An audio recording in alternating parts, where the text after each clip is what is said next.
Ned Stark stood in the dark tower room, his hands shaking as he held the newborn baby. Lyanna's body was still, her face pale and cold, but peaceful now. The sound of her final words still echoed in his ears. "Promise me, Ned. Promise me you'll protect him." Ned had nodded, tears burning his eyes. But he didn't say how he would protect the boy. He looked down at the baby, Rhaegar Targaryen's son, his sister's only child. Half Stark, half Targaryen. And already he was in danger. Robert Baratheon would kill the boy without hesitation. The war was ending. Robert was winning. Soon he would sit on the Iron Throne. And Robert's hate for Targaryens ran deep, deeper than reason, deeper than love. At first, Ned planned to do what he did in the real world, take the boy back to Winterfell, raise him as his own bastard, never telling anyone the truth. But this time, standing over his sister's dead body, something changed in him. He looked again at the child. He didn't look like a Stark. His hair was dark, but his eyes, they were violet. Targaryen eyes. Anyone who saw him would wonder. And someday, someone would talk. The lie would never hold forever. Ned remembered what the Maester once told him. "A secret is safest in a grave, my lord." But even then, it sometimes rises, so Ned made a new decision. A harder one that might cost him everything. He wouldn't take the child to Winterfell. He wouldn't raise him as Jon Snow. He would send him far away, to a place even Robert's wrath couldn't reach. He called on Howland Reed, his oldest and most loyal friend, the only man still alive who knew the truth. "I need you to take the boy," Ned said. "Not to the Neck, not to Greywater, farther," Howland frowned. "You would send him across the sea." Ned nodded. "Essos, somewhere safe. Somewhere the name Targaryen means little. He must grow up with no name, no past, just life. That's the only way I can keep my promise to Lyanna." And so it was done. The baby was placed in the care of a trusted smuggler who owed Ned a great debt from the war.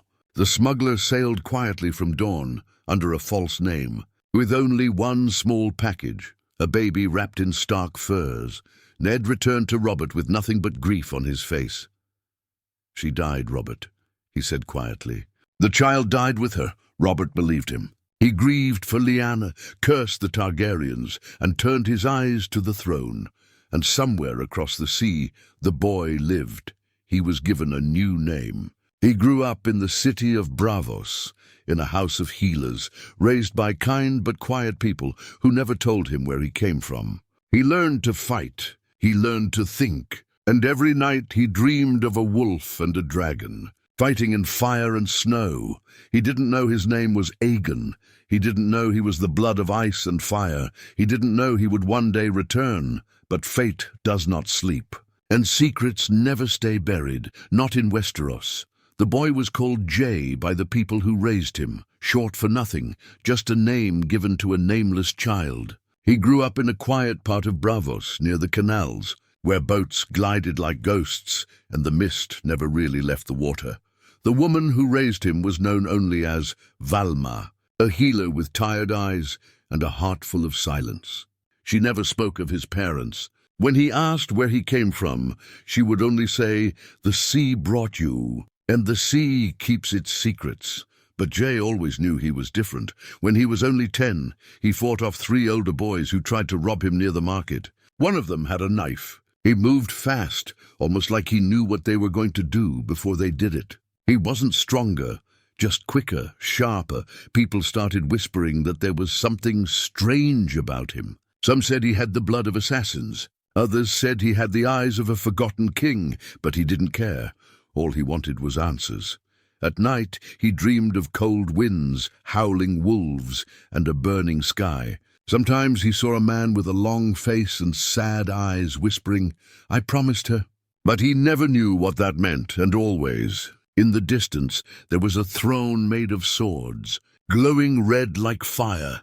He began to train in the House of Blades, a lesser-known fighting school near the edge of Braavos. His teacher was an old warrior named Thoros, who'd once served in a mercenary company across the narrow sea. "You fight like you've lived 1,000 lives, Thoros told him after a sparring match.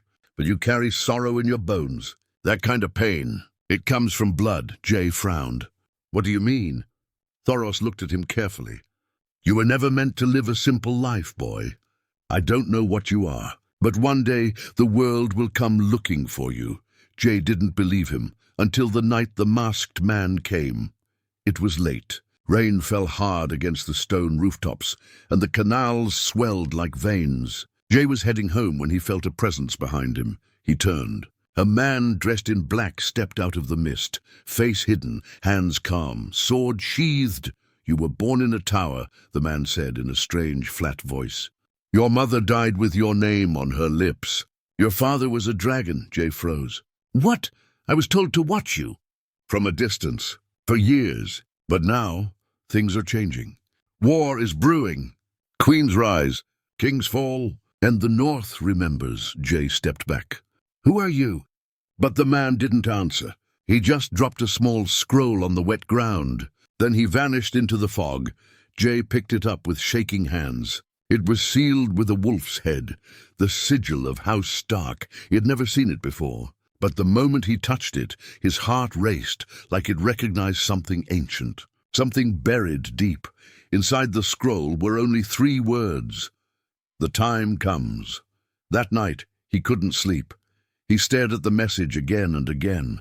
The words didn't explain anything, but they felt heavy, like they carried a truth he wasn't ready to hear. He went to Valma, showed her the scroll, asked her, begged her. She sat quietly for a long time. Then she sighed. You were brought to me by a man who wore sorrow like armor.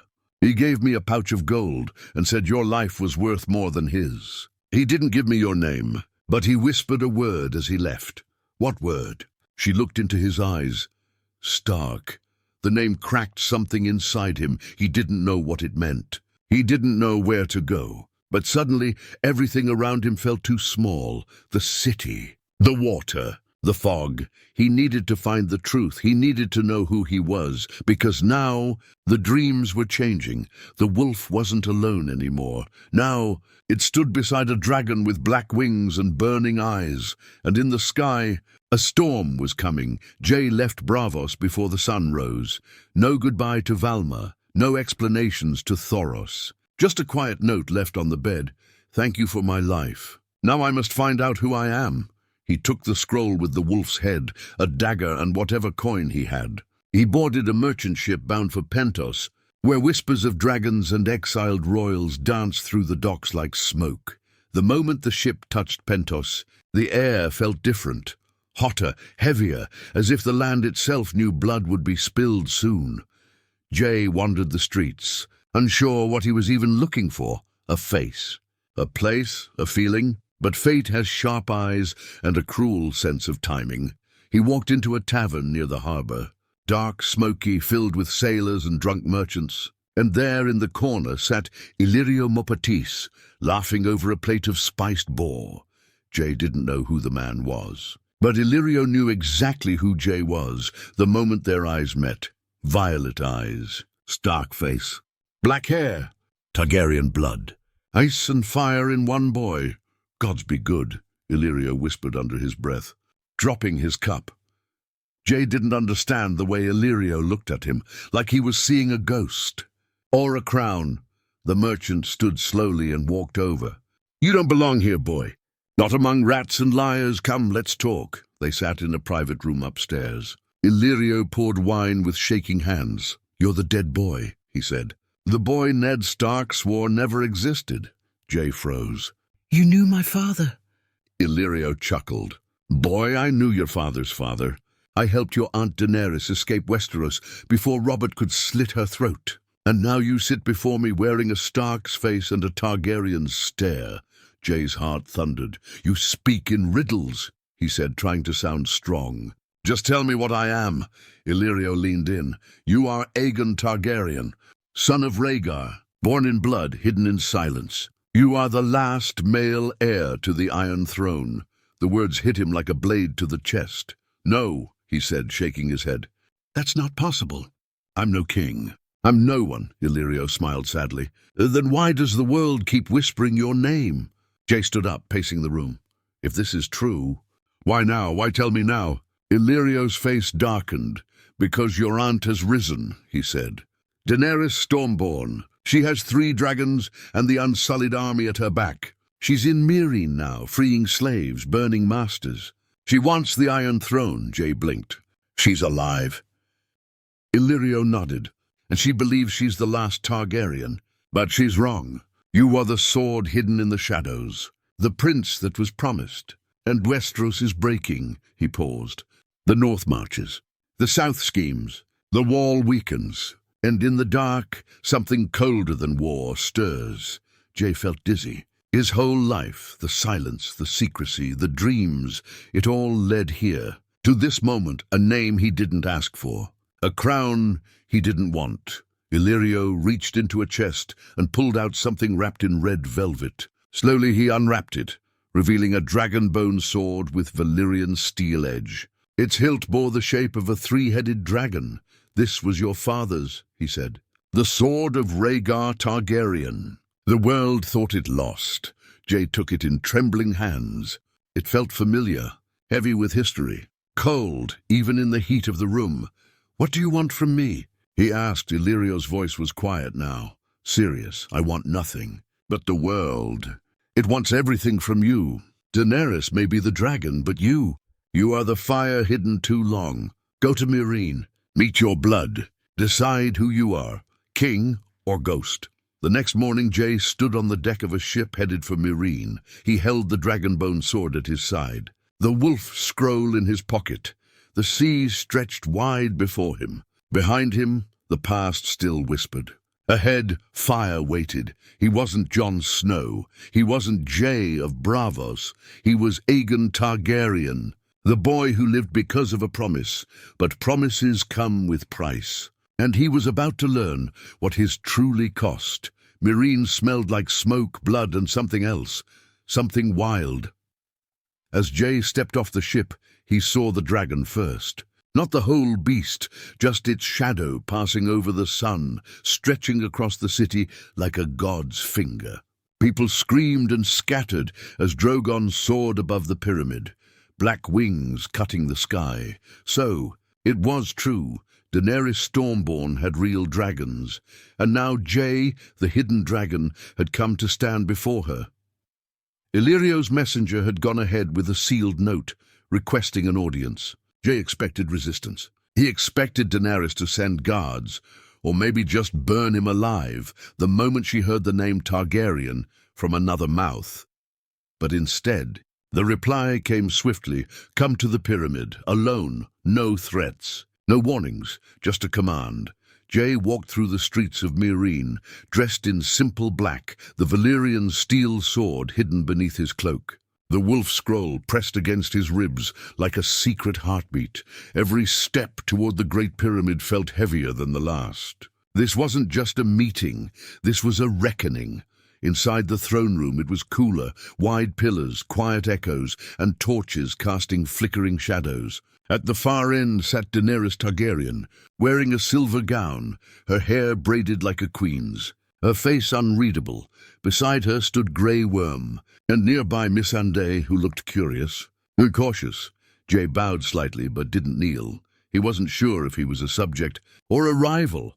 Daenerys stared at him with her pale violet eyes, so much like his own. You carry Valyrian steel, she said first. You look like a Stark, but you walk like a Targaryen. Jay held her gaze. And you burn like one. She tilted her head. Illyrio sends me many things. Spies, gifts, lies. Which are you? Jay took out the wolf-sealed scroll and handed it over. She opened it. Her lips barely moved as she read. Her fingers tightened around the parchment. You say you are Aegon Targaryen, she said coldly. Son of Rhaegar and Lyanna, my nephew. The word seemed bitter on her tongue. I don't say it, Jay replied. It's what I was born. I didn't ask for it. I didn't come to steal anything. Daenerys stood. Didn't you? You come here carrying the name of my brother's dead son. The boy, Robert claimed, was smashed against a wall. And now, years later, you just appear. With a sword, a scroll, and a story. She stepped closer, and the air seemed to grow warmer around her. My whole life I was told I was the last. The last dragon. The last heir. I built armies with that truth. I burned cities with it. I'm not your enemy, Jay said quietly. She studied him for a long moment. Then prove it. She nodded to Grey Worm, who stepped forward with a small iron chest. He opened it. Inside lay dragonglass, pieces of it, shaped like daggers and arrowheads. Do you know what this is? She asked. Jay nodded. Dragonglass. Valyrian weaponry. Meant to fight the dead. Daenerys narrowed her eyes. You know about the White Walkers? Yes, Jay said. They're coming, whether you believe it or not. And you think the North will follow you if you return there? Jay hesitated. I don't know. I was raised far from Westeros. I've never seen Winterfell. I don't even know if they would believe me. She stepped even closer, now only inches from him. Her voice was a whisper. Then tell me why I shouldn't burn you now, before this lie grows wings. Jay slowly unhooked the dragonbone sword from his belt and laid it at her feet. Because the world is breaking, Your Grace, and if we keep fighting over crowns, there won't be a world left to rule. The room fell silent. Daenerys stared at him for a long time. Then, slowly, she sat back down. Fine, she said. You'll stay here. Under watch. No weapons, no visitors. And if I refuse? Jay asked. She smiled, but there was no warmth in it. Then you'll die in this city like so many others. That night, Jay lay in a chamber high in the Great Pyramid. Not quite a prisoner, not quite a guest. Below, he could hear the roars of her dragons. Above, the stars burned cold and silent. He didn't know if Daenerys would ever trust him. He didn't know if he could even trust her. But he was here, and war was coming. Whether the dragons stood together or burned each other to ash, it didn't take long. Rumors always moved faster than armies, and in Meereen they spread like wildfire. By the third day, whispers were everywhere. The Dragon Queen has a rival. The lost prince lives. Aegon Targaryen has come for his crown. Jay never said a word to feed the gossip, but it didn't matter. His eyes spoke. His name echoed through hallways, even if he never said it aloud. And Daenerys, she watched him closer than ever now, every move he made, every word he spoke, every breath. She hadn't locked him in a cell, but she might as well have. Her guards shadowed him day and night, and her advisors stopped smiling, even Tyrion Lannister. The clever little man with sharp wine-soaked eyes grew cold. One night, Tyrion cornered Jay alone on the balcony. You're either the world's most dangerous liar, or the last truth it wasn't ready for. I didn't come here for a throne, Jay answered. I came for answers. Tyrion tilted his head. You were born into a game. It doesn't care what you want. It only cares what you are. Jay looked at the burning city beyond. And what am I? Tyrion sighed. A threat, whether you mean to be or not.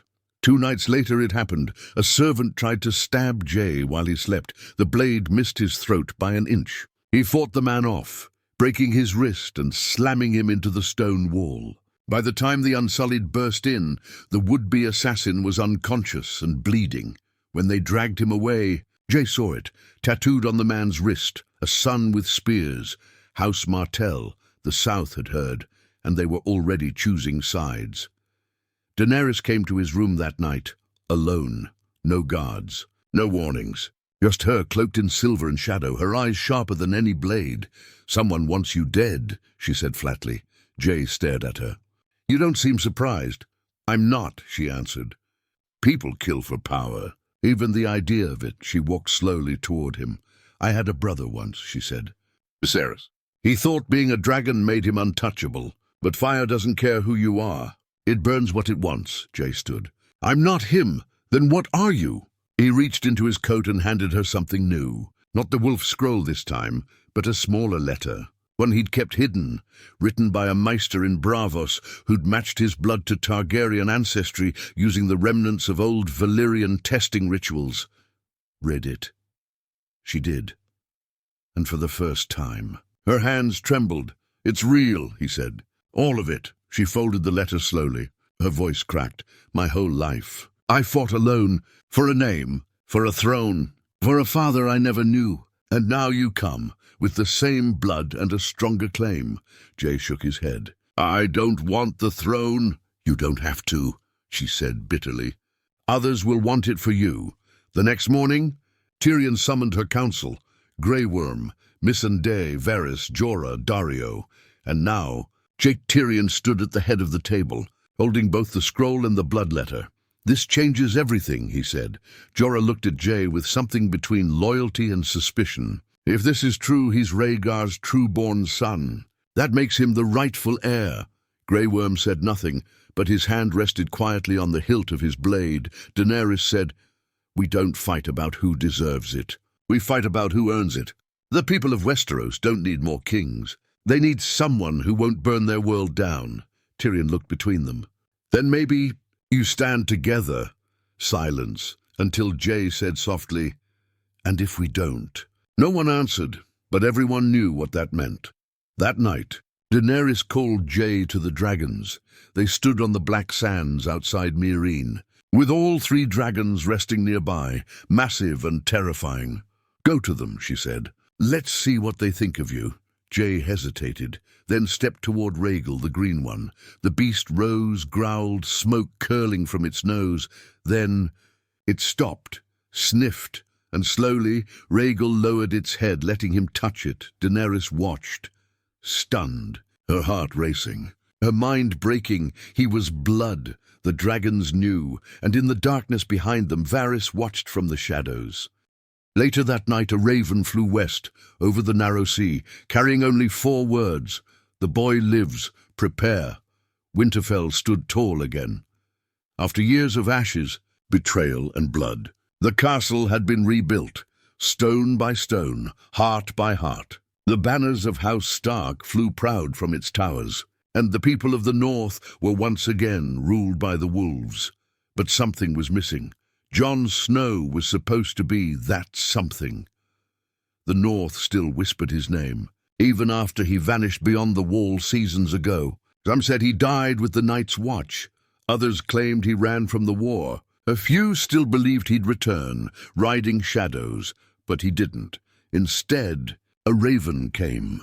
One cold morning, Sansa Stark stood in the Godswood, her breath hanging in the frozen air, reading a letter that shook her to her bones. It was written by a man she did not know, Tyrion Lannister, and yet it bore truths only her heart could recognize.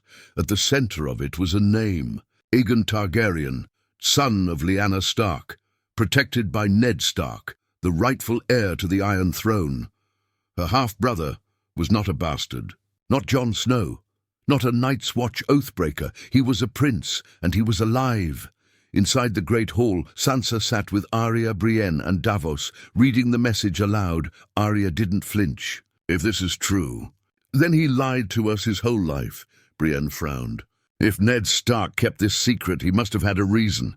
Davos shook his head slowly. "Aye, but this is a storm. If the lords of the north hear that their king in the north was never truly one of them, they'll turn on us," Arya said. "Or worse, on him." Sansa's voice was quiet. "He's not just a Targaryen.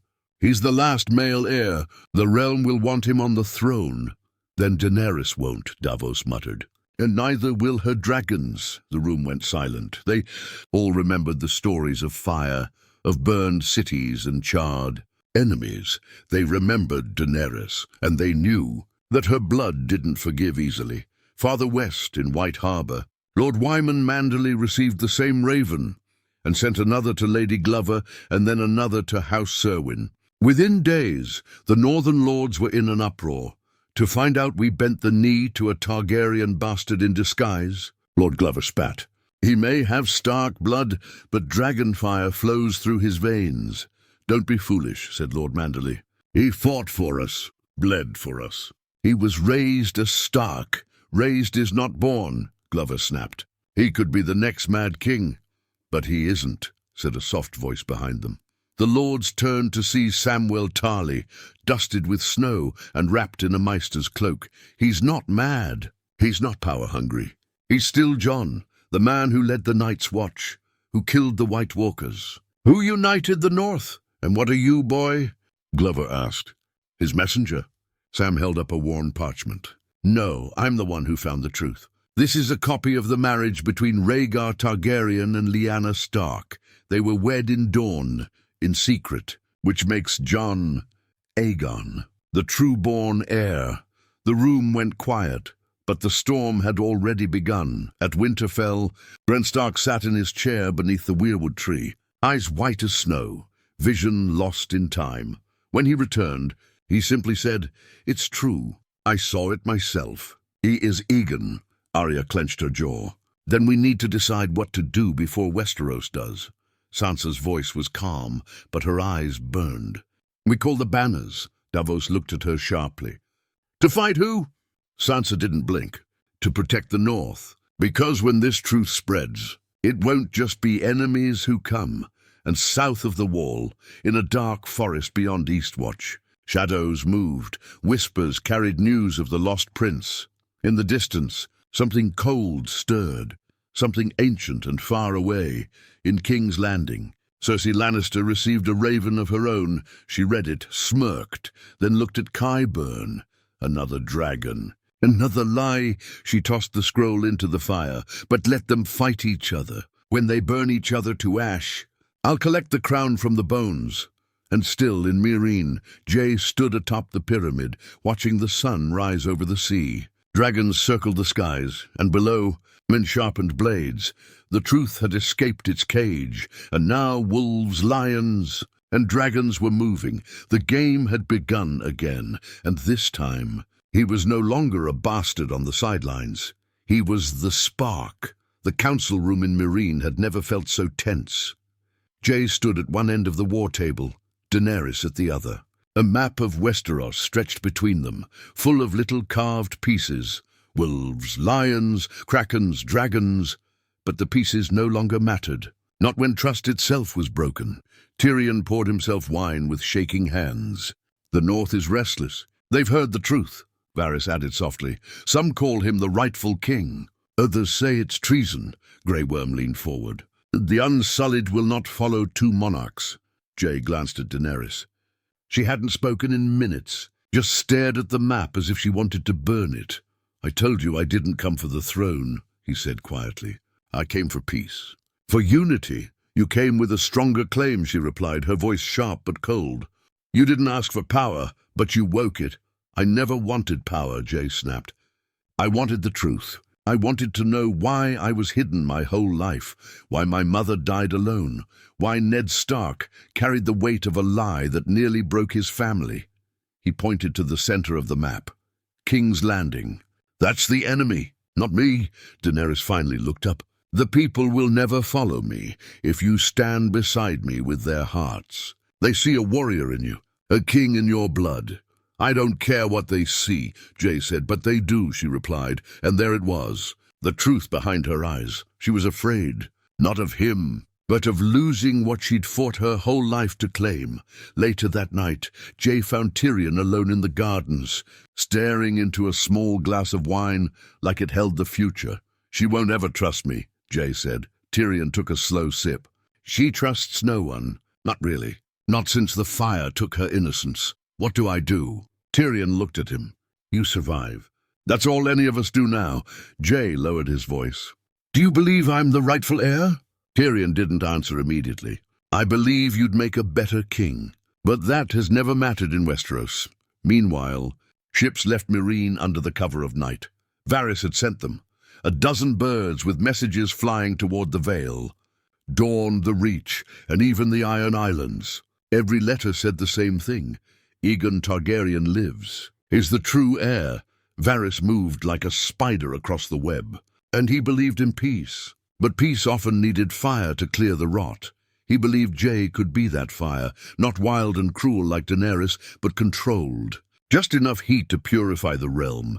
He believed in the realm more than either of them, and so he betrayed them both.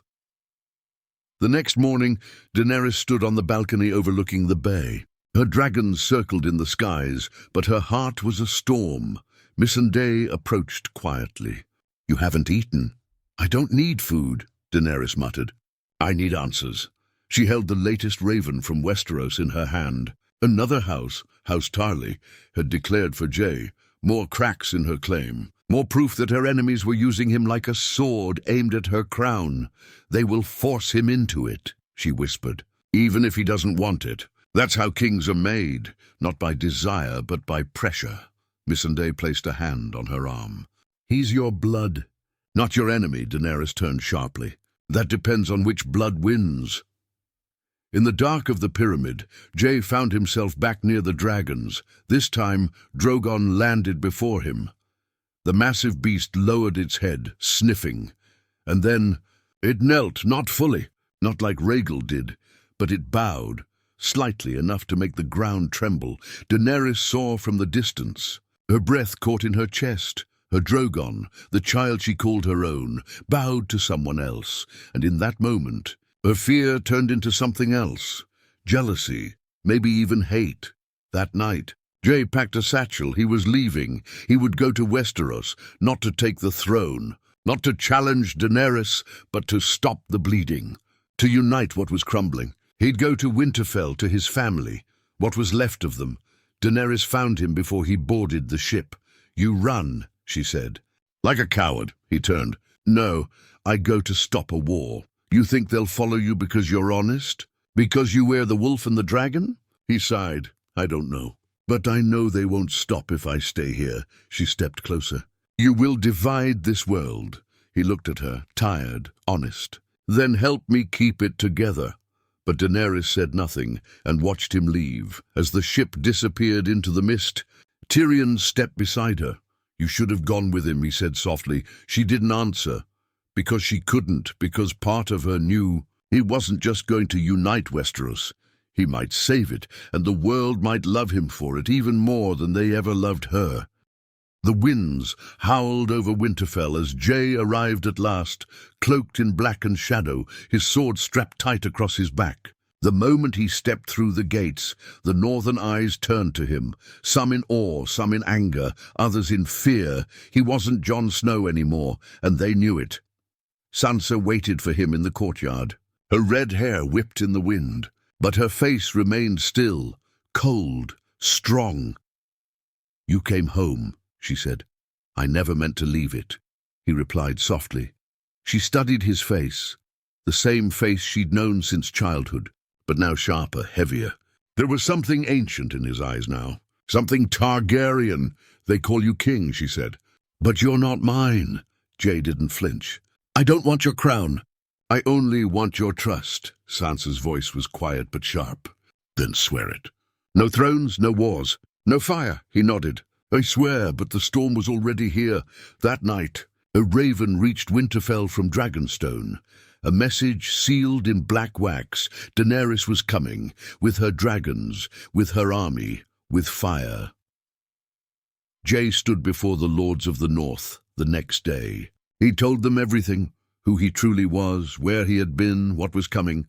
Some accepted it with clenched jaws and bowed heads. Others walked out in silence, and a few whispered of betrayal. But when Bran stood, cold and calm as the gods would, and said, "He is Aegon Targaryen. I saw it myself. The blood of the dragon runs through him, and he is still my brother." The room fell quiet. Even wolves obey truth. When it comes from the three-eyed raven, when Daenerys arrived 3 days later, Winterfell burned before a single flame was lit. She rode Drogon above the gates, her army behind her. The Unsullied, the Dothraki, even ships from the Iron Islands now loyal to her, all had come. Not for war. Not yet, but for a reckoning. Daenerys entered the Great Hall with a crown on her head and fury in her eyes. She didn't wait for pleasantries. "I offered peace," she said. "You gave them hope instead." Jay stood calmly. "I gave them the truth," she scoffed. "You gave them someone else to follow. I gave them someone to believe in." Her eyes blazed. "And what am I then?" He stepped closer. "You are my blood. But you are not my queen." The words dropped like a sword between them. The hall stirred. Blades loosened in sheaths. Arya's hand moved to her dagger. Daenerys turned slowly, walking through the hall like a storm wrapped in silk. "You betrayed me with your honesty," she whispered. "You broke the world just by existing." Jay took a breath. "I never asked for this, but now that it's here, I won't let the realm burn again. I saw what you did in Meereen. I saw the fire in your eyes. You call it justice, But I've seen how it ends. Then what will you do? She asked. Kill me? No, he said. But I'll stop you. If I have to. And then her voice dropped to ice. Then you are already dead. That night, Jay found Arya waiting in the godswood. She'll never stop, she said, even if you bend the knee. She's too far gone. She's afraid, he replied. She's fire, Arya corrected. And fire doesn't care what it burns. Jay looked at the old heart tree. Ned Stark raised me to protect the realm. To serve honor, not power. Arya stepped closer. Then you already know what you have to do. He found Daenerys alone the next morning, in the old crypt beneath Winterfell, where the kings of old slept in silence. She stood before Lyanna Stark's tomb, her expression unreadable. She loved Rhaegar, Jay said quietly. I know, Daenerys whispered. But he still destroyed everything. She gave her life to protect me, he replied. But I wonder if she knew that one day I'd have to make the same choice. Daenerys turned, eyes soft for once. We could have ruled together. Jay nodded. Yeah, but not like this. And then he drew the dagger, fast, silent. It slid into her heart before she could summon a single word. She gasped, not in pain, but in shock. Her eyes locked with his. Betrayal, sorrow, maybe even peace. He held her as she fell, gently, as if letting go of the last dream. When Drogon found her body hours later, the beast screamed. Its cries shook the skies. Jay stood there, unarmed, tears in his eyes, ready to be burned. But Drogon didn't kill him. Instead, it burned the Iron Throne forged in dragonfire, or what was meant to be its replacement. The dreams, the war, the legacy, gone in flame. Then it flew away, taking Daenerys' body with it, vanishing into the snow-choked sky. Days later, the lords met in Winterfell. Some called for war, some called for peace. But in the end, it was Sansa who rose. The throne is broken.